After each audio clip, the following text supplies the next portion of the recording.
Barcelona were so lucky, so lucky. It was reported about 6 hours ago that Alejandro Balde encountered a very serious injury, which was an ankle sprain. And the moment that news did surface, all of us were panicking. We're like, okay, what's going to happen next? What's going to be our plan B for the next match against Villarreal? Who are we going to be placing on the left back position? Is it going to be Marcos Alonso? Is it going to be Christensen? Who's it going to be? And so as we were assessing our options, we're like, wait a minute, Barcelona do not have a backup option to Alejandro Balde. Marcos Alonso does not even give out 60% of what Alejandro Balde gives out on the left back position. So we were all going so crazy. But a few minutes later, it has been said that Alejandro Balde is okay. He will train as usual tomorrow, and he just took a knock to the ankle. It has also been stated that Alejandro Balde will be starting against Villarreal. There should be nothing to worry about. And so look, this is the reason why I made this video, is because I want to assess Barcelona's left back position, because when we were talking about Balde being injured, we're like, okay, there needs to be some work on this position. It's very similar to the position of Pedri. When Pedri got injured, we're like, wait a minute, we don't have a backup plan to Pedri. We need to sign another player. And the same thing has to be said with Balde. Again, we have another option, that is Marcos Alonso, but Marcos Alonso does not give out what we need in the left back position, and especially in terms of attacking effectiveness. Now keep in mind that Marcos Alonso has just been registered in La Liga, meaning that he is going to be available against Villarreal. But honestly, we don't really need this player. Like, I understand that Marcos Alonso had a great first 5 to 6 months with Barcelona last year, but I just think that Balde's standards are so high that we need somebody in the left back position to be performing almost at the same level as him. But with Marcos Alonso, it's not it.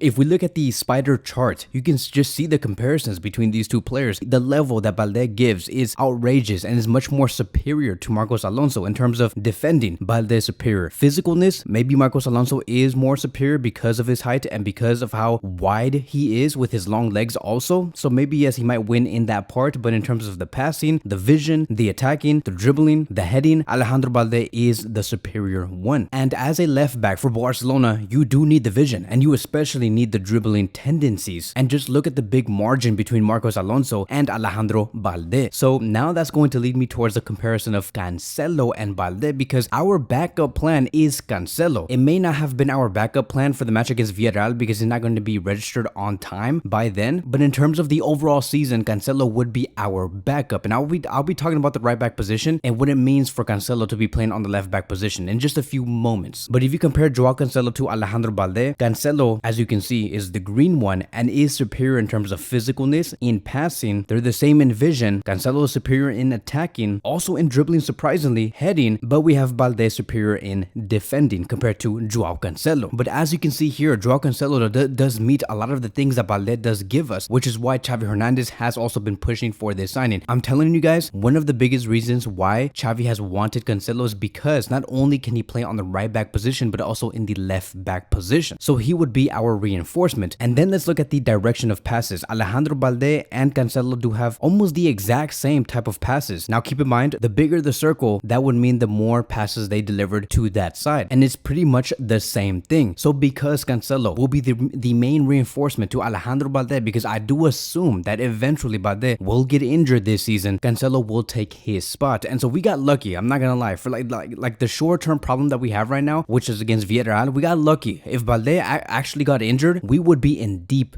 trouble. But for the overall season, I do see this as a problem, because if we ever do need to have Cancelo replace Alejandro Balde, who's going to be in our right back position? And this was another thing that I was thinking about when I saw that Alejandro Balde might miss the game against Villarreal. I'm like, okay, fine. Let's say this does happen again in about 2 or 3 months. We have Cancelo replaces Alejandro Balde. Who's going to be our right back? Because we don't really have a definitive right back. Like, yes, we can say that Jules Koundé can play in that position, but we do need a pure right back. It has been proven over and over again through multiple games that we need a player that is good, running up and down the field, knows how to attack, and knows how to defend especially. And this is also the reason why Deco was pushing for the signing of Ivan Fresneda. I think that this is a transfer window where it's telling us that we need to sign 2 fullbacks more than we need to sign a fullback and a midfielder, which is something that Xavi does want. So maybe Xavi might even be mistaken. I know that sounds very foreign of me to be saying that, because I have always backed Xavi and his plans, but I just feel like, and my gut tells me, that Barcelona should be looking for 2 fullbacks, because the defense is going to be the most important important thing for us in Europe moving forward. Like if we want to succeed, our defense needs to be top notch. We cannot have a very strong starting defensive lineup, and then if we lose one, we just become very vulnerable. So the only player that I'm thinking about is Ivan Fresneda. Now keep in mind, before I even talk about this player, Ivan Fresneda has been basically ruled off by Barcelona, and yes, it is because of sporting reasons and financial reasons, but I feel like the reason why we're not going for Ivan Fresneda no more is because of the finances and nothing more. In my personal opinion, and I do think that many of you guys probably think the exact same way, Ivan Fresneda is good enough to be a right back at Barcelona. Now he has been eyed by Chelsea, eyed by West Ham United, Benfica, Porto, Sporting CP are the closest ones to signing Ivan Fresneda as of now. So if we need Ivan Fresneda, we're gonna have to compete against Sporting. But the thing is that Ivan Fresneda always wanted a move to Barcelona. He was waiting for Barcelona through this whole summer, and so I just can't believe that Barcelona could not pull off this move. And so if we compare Ivan Fresneda and Jules Koundé in the spider chart, obviously you're going to be seeing Koundé at the age of 23-24 years old being superior to Ivan Fresneda in defending, in physicalness, in passing, maybe a little bit in vision. I do see Ivan Fresneda winning Koundé over just by a little margin. In terms of attacking, you can see that Jules Koundé does have that slight advantage over Fresneda. Now if you look at the dribbling, Fresneda is superior, but overall in the defensive aspect, yes, Koundé is going to be superior, and that's mainly because he is like a World Cup finalist. He is also considered as one of the best center backs in the world. He has shown that with Barcelona and with Sevilla. So obviously, yes, he is going to look better than Ivan Fresneda in this chart. But the thing is that Fresneda is only 18 years old and has a lot of athleticism within him. And you can build upon what Ivan Fresneda does have, and you also minimize the chances of Koundé going in the right back position, because if you take Koundé away from the center back position, you're also denying Koundé potentially being one of the best center backs in the world. Same thing with Araujo. Every time we see Araujo in the right back position, you're also again denying the opportunity of him becoming the best center back in the world. We need Koundé and Araujo in the center back positions as much as possible. And I know and I understand, right? I've seen your guys' comments. You guys are saying Christensen should be starting. He deserves it, Kevin. What are you talking about? Why do you want him out of the starting 11? Look, let me tell you guys, there is going to be so many games that Barcelona is going to have to play. There is enough games and minutes for Christensen to see and be rotated with either Araujo or Jules Koundé. Like if Jules Koundé and Araujo are the main center back pairing, I do see them playing together 65% of the time through the season. The other 30% will be going to Christensen, which is a lot of minutes in a lot of games. It's good to have healthy rotation. Just because Christensen takes that step back away from the 11, it does not mean that he's not going to be playing anymore. I personally would not want to see Jules Koundé and Araujo starting in every game and playing every minute. That's unhealthy. We don't want these players to get injured again. And so the moral of the story is this: Barcelona do also need another right back. And if Fresneda is not going to be the option for us this summer, and we may have to wait until the next following summer for us to make a move, then who's going to be our options? It can't be Julian Araujo. He just moved to Las Palmas, and he just had a great game, by the way, yesterday. And what about Arnau Martinez? He could be an option, but Barcelona do not look like they want to move for the player. So with Xavi signing Cancelo, I just feel like we have solved 60% of the problems in our fullback positions. And thanks to Alejandro Balde giving us that scare, it allows us to assess what is the reality of our left back position and what we need to do moving forward. I don't know if Barcelona are going to be reacting to this and see this as a warning and do something about this in this summer or in the winter of this season. We'll see. So that is going to be wrapping up today's video. Thank you guys so much for watching, and I will see you guys in the next one.